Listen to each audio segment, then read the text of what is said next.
All right. Have any of you guys had have any of you guys had a death slash inner death experience? If so, how do you think it has impacted your life, your focus, and objectives in life, slash parenting slash etc. Uh, I've had an inner death experience with mushrooms. That was 2000 and my baby's finna be 6, so that was like 2000. The first time I started taking shrooms was 2015. Mm. So that was more so like death of the ego.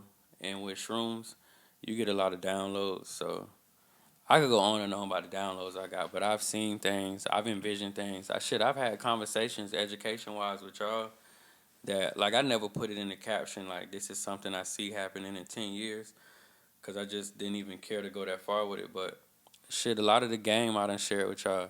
If we're gonna be real, every curriculum and book except for two of them was all shrooms. So for me, it was more so the death of my procrastination, the death of my ego, being more receptive, being more open minded, being more grounded. Uh, Death of like me being overly in love with materialism. Yeah, I don't know if y'all paying attention, but if you watching, motherfucker went from talking about making $1 billion all 2021 into going in 2022. I just bought an RV and I'm going on a nomadic journey. Those are two totally different extremes. So All right.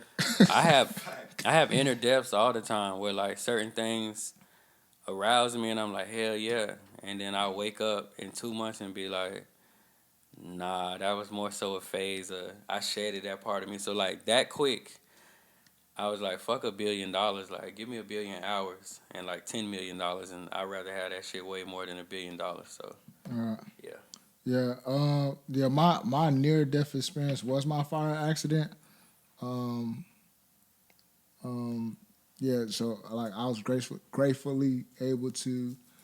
I had two near death experiences. One was a car accident back in 2009. Um. Which was the driver accident, which I was like, damn, I gotta make sure that I drive way more. I gotta slow down, cruise. I shouldn't be rushing for nothing. That slowed me down driving wise. And then my fire accident definitely slowed me down. And the way I look at life, I always was a positive and optimistic guy and very chill and laid back. But the fire accident for me definitely was a scenario to where when I look back at it, my life was moving very, very fast. I was doing a lot of things. I was a grad student. I was working about 3 jobs or 2 jobs at the same time. I was doing a lot. And the fire accident definitely slowed me down. And I I started placing a bit more value on those people who truly do care about me and et cetera. Because I kind of like, not to say that I bypassed them, but I didn't really pay attention to the love that I received from a lot of people in the public and who just supporting from afar. So I think any near death accident actually changes a person's mentality and makes them think about their life and makes them slow down. Same thing with my father. My father just got in a situation where he's in the hospital, and he had blood pressure at 174. And I know my father. He a hard worker to this day. He's about 63 now. And he's still working 6 days a week just to make sure that his grandkids are good and things of that nature.